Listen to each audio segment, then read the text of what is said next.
Hi again, everyone. I'm Ollie Matthews. This is Societal Narcissism. This video is sponsored by contribution from Sarah. Before I get to Sarah's video, please go to the description box and click on the Rumble link. Please watch this video over on Rumble. I'm still monetized there, and it'll help with the channel's success. On to Sarah's story. Hey, Ollie. Hope you're well and you enjoyed your time off. I've been meaning to get back with you earlier and send audio files, but it seemed the more I tried to tell my stories from the beginning, the more I jumbled it up. So I figured it would be best to write it out instead, and in the order that everything happened was revealed to me. As I tell this, I could send audio files that I recorded recently as I was processing it all as they became relevant. I'm a little apprehensive about doing this, but my deepest hope is that it helps someone out there who has or is going through something similar. As you may or may not remember, you did a video for my twin sister Stephanie about 10 years ago in the aftermath of the death of her 4.5-month-old daughter and the narcissistic abuse of her husband that followed. I believe she asked you to delete it after a set period of time. Wow, you think I would have remembered that? I have no I'm sorry, I have no recollection of that one. Shortly after you did that video for her, they thankfully separated and eventually divorced. Because of her financial circumstances, she couldn't afford to live on her own, plus emotionally, it was best that she not live on her own. So she moved in with me after I bought my house. She ended up having to move back in with our parents because my place was too cramped. After a few years, around 2017 or 18, she started noticing how my mom treated our dad. I started noticing things too, like how really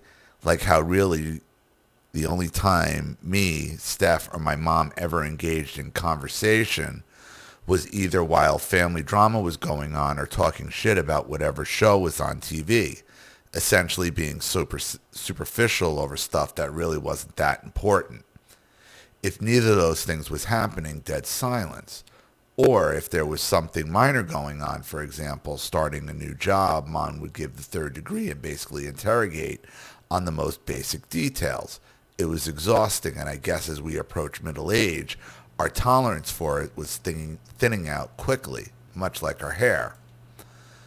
Another thing about her was something we had paid attention to since we were 10 to 13 years old, was her long-established habit of talking to her big sister Kay about her middle sister B. They had 2 baby brothers, but of the girls, Mom was the baby. We obviously didn't understand the hostility they held for B, and Mom said that the rumor was that B was the milkman's daughter and she had been sent to live with their maternal grandmother for a few years. Supposedly that was the reason they didn't get along, because allegedly B was spoiled by their grandparents and she was the target of their father. Supposedly, of course, never mind, they all look very similar, but whatever. We can get back to that later in another video. I promise it's relevant. Around the same time, Steph and I started to notice recurring themes in both our relationship histories and along with the very murky family history. Steph was ready to get some answers. She began reaching out to extended family members to see what she could find out. I regret very much at that point in my life, I wasn't ready as she was to dig and discourage her from it. I wish I had joined her in it. Thing is, no one either knew anything useful or they feigned ignorance. By the end of 2017, Dad got his diagnosis of liver cancer, and of course his care took center stage for the whole family. He died in 2019. If he made it 6 more months, they would have been married 49 years. All of us kids, older brother E, Steph, myself, and little brother, did our best to support her, but as we all know, life goes on, and we had to keep going with it. A few months after his death, Steph had financial problems to have her independence again. After a few months after his death, Steph had the financial means to have her independence again and got into an apartment. And even though she was literally less than 2 miles away from mom, that caused mom to come to me, whining about how she felt abandoned by Steph. Like, these are grown adults. And again, these they want you to take care of them for life. They think you're their indentured servants. Our brothers lived in larger cities, at least an hour away, so of course Steph and I tried to visit her once a week, frequent texts or calls, etc. Looking back on all that now, was probably the first time ever in her life that she had to be alone. And you know what? After 49 years, it probably is a rougher adjustment. It is a rough adjustment, but again, if she had been a better mother, you'd probably be more willing to have helped her. A few months go by, and Steph came home from work one evening to realize that someone had been in her apartment and went through her things. And here comes the boomer boundary breaking. Raised by the chronic snooper that mom was, we developed an almost supernatural ability to know when something had been moved. Her gun had been moved from where it was on the dresser, as well as the dresser and closet had been gone through. Yet nothing was missing. Yet I became an expert to know when my mother went through stuff too, because they were always because you become hypersensitive because there is no boundary. There are never boundaries, so you know your things are always going to be messed with.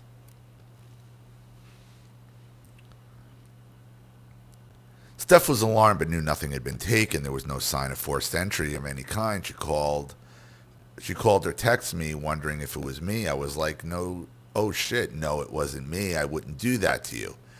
At first she thought maybe it was a maintenance guy that was a dead end because there was no maintenance order and the landlord had a policy of sending guys over only if a tenant was present. Yeah, and if the building entered your apartment without you being there, they can only do that under an emergency, and they would have to leave written notification that they entered. Otherwise, they got to notify you that beforehand when and where that they're entering. The only other suspect was mom, because while helping her move, stupid, Steph gave her a key that she had forgotten to get back. Of course she did. And let me tell you something. Even if she got it back, your mother probably already had a copy made. She was pretty confident it was mom, and after a phone call laying out all the details, she knew it was her. Any normal mom that heard the details would have been alarmed about the possibility that her daughter's safety was compromised and her home had been intruded. Instead of that, though, mom was completely unbothered on the other line, mumbling to herself about needing to pay this bill or that bill or whatever she was doing on the computer, followed by an attempt to change the subject. Also around the same time, Steph told me in the few weeks after Dad's death that mom had told Steph that she threatened to leave Dad back in 2002 if, get this, they didn't get the kitchen remodeled. I was fuming mad. Well, you know what? That is, for a boomer, that is grounds for divorce, you know. An outdated kitchen is boomer grounds for divorce, unfortunately. It stirred up memories I had from 30 years earlier of going to the grocery store with her when I was 14 to 16 years old, when she would confide in me about starting a separate secret account to save up money to leave him. That, plus all the stuff we had been realizing over for the past few years, we saw that even though mom talked down to him and about him, he had some kind of authority because it seemed like she had kept certain aspects of her personality at bay. Maybe she was sneakier about it when he was still with us. I'm not sure.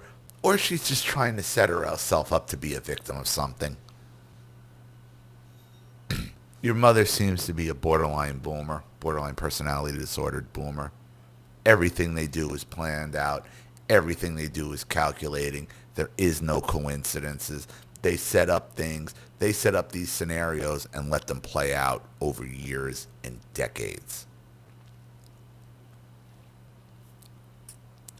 The next year in 2020, on top of all the coof crap, things intensified in a way she would guilt trip, manipulate. One time, she was so pissed about how our older brother, her favorite golden boy son husband, wasn't reaching out to her the way she wanted, that she called me saying stuff like, he's going to regret not spending time with me when I'm dead. I said, Mom, where is all this coming from? Like I was supposed to be the one to go to my brother and tell him how she felt, talk shit about him, or pet her ego until she felt better. I don't know. A day or two went by and she called me back and apologized for her outburst. One time she came over to my house for dinner, and as we were eating, she conveniently noticed that my HVAC filter needed to be changed and said, that filter is looking a little dusty. Instead of waiting until later to do it, I got up immediately from my meal and changed it. I had become a Pavlov's dog to her whims. It pissed me off so bad, all she had to do was have the mental equivalent of snapping her fingers to get a reaction out of me. It was a disturbing place to be. I had never realized how much power she had over me until then, and I hated myself for it. It is a good comparison. Because the boomer's abuse will turn you into Pavlov's dog. Their comments, their snarkiness, their statements, their passive aggressiveness, like little things like that, are all little Pavlovian bell rings, okay, to get you to salivate to do what you want, to get you to do what they want.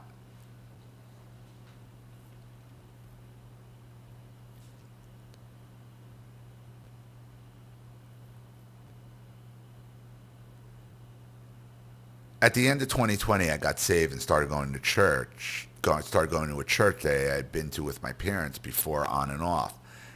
At the last day, at last church service before Christmas Day, one of my mom's friends in the pew in front of us turned around to talk to Mom and asked, "Will you be okay on Christmas Day?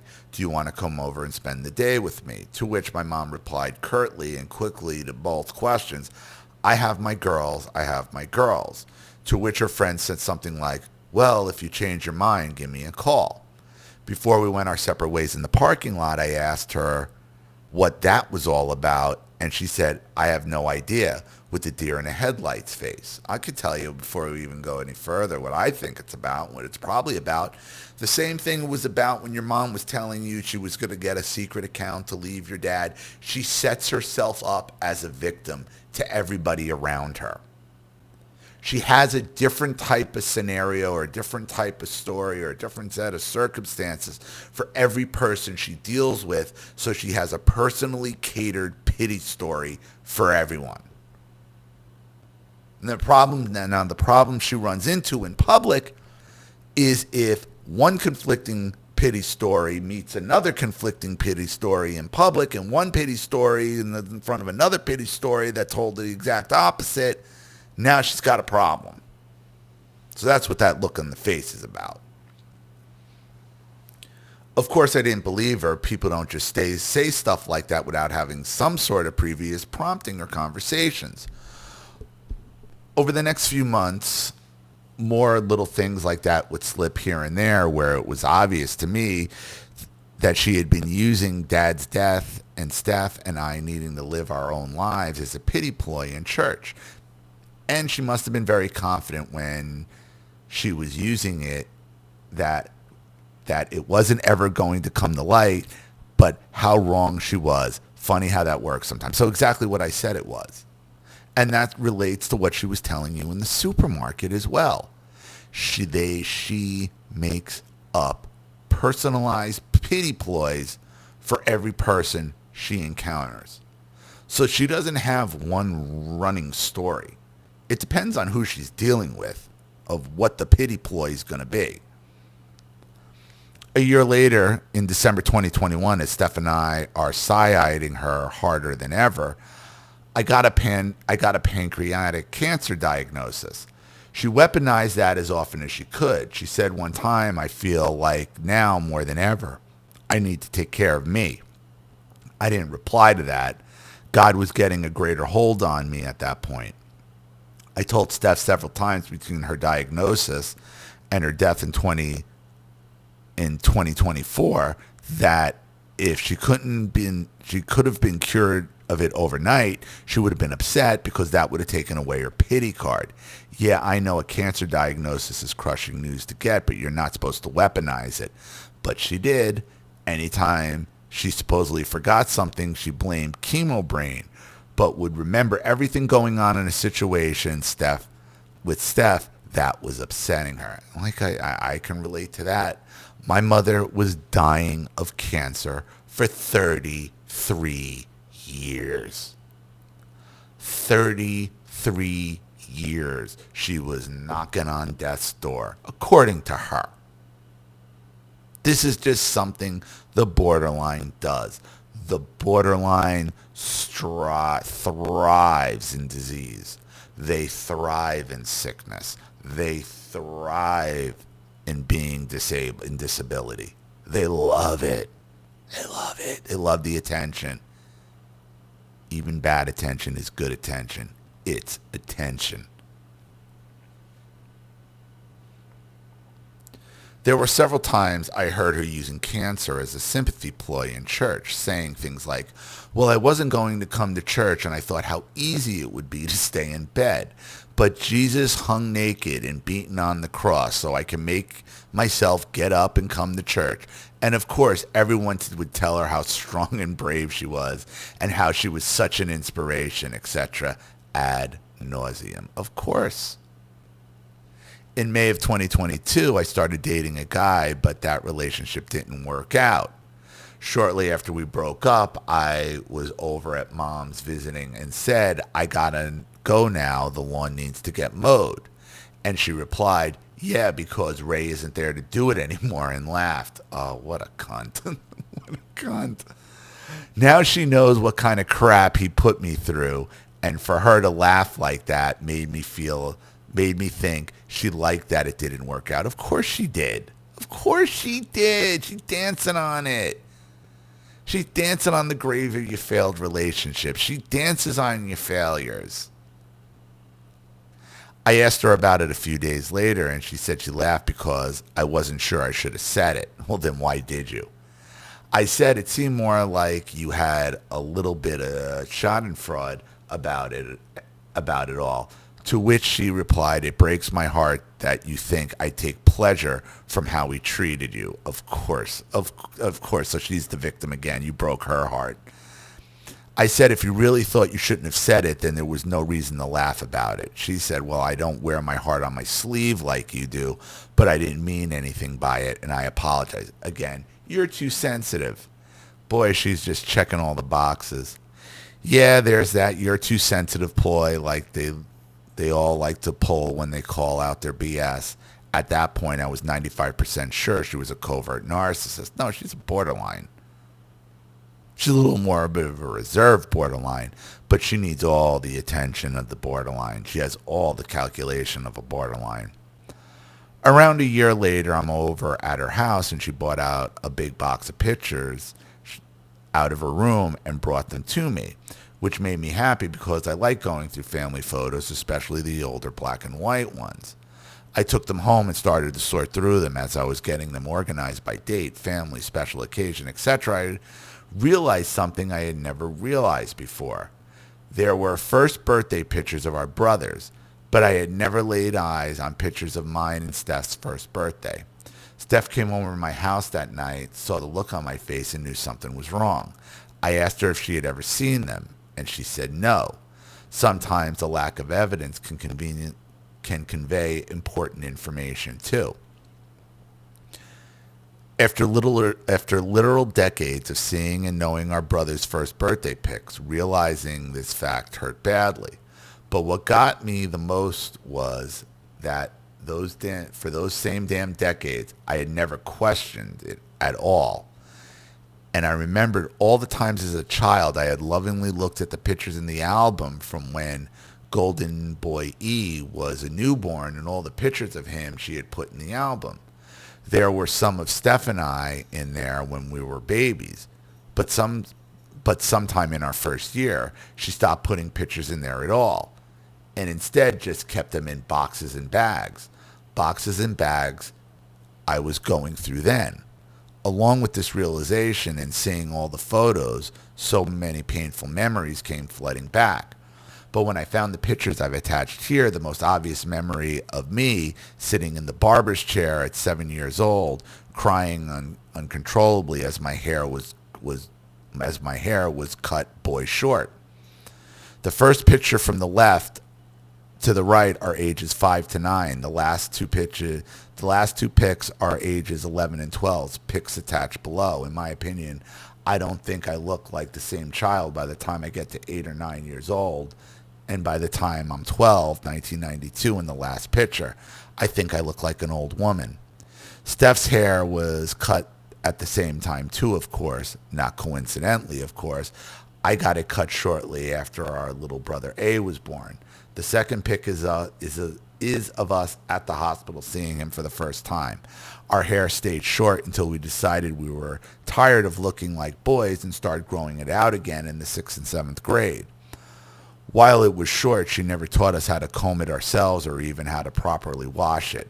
And let's be real, she had 7 years to teach us how to do that stuff anyway, and she chose not to. In fact, I remember now that Mom was putting Steph's hair into a ponytail when we were 13, so she was asking us children needing her help for basic stuff we should have been taught and know how to do by the time we were 5 or 6 at the latest. And why didn't she teach us to hold it against us? I don't know. She didn't teach us anything about how to take care of ourselves, not how to comb, brush, or wash, because you're females, and she's a borderline. And borderline mothers compete with their daughters for life. And it starts young. She sees you and your sister as competition. She sees your brothers as son husbands. That's the dynamic of a borderline.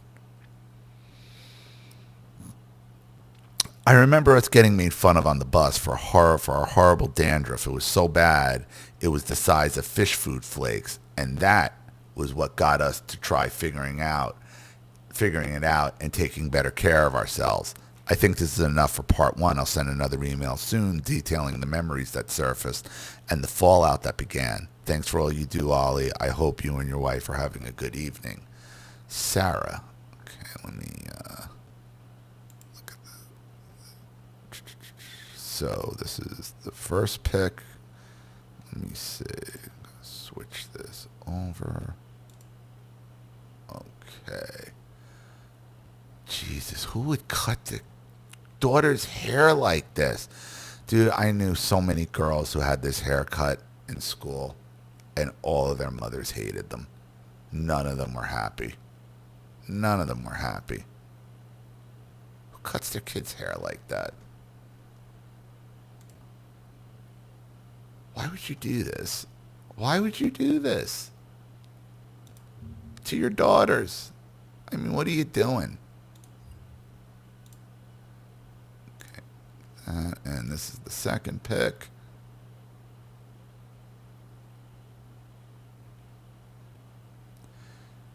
Yeah, your mother hated you. And there's just no other way around it. You and your sister. Now you're saying I did a video for your sister Stephanie about 10 years ago? I don't remember it. I would wonder what the name of it is. But I wonder in the video, I mean, if the video was about your sister's ex-husband, at this point when stuff like this happens, I always ask about the mother. Like, why did you accept that abuse in the first place? And it always leads back to a borderline mother who has been competing with their daughter their entire lives.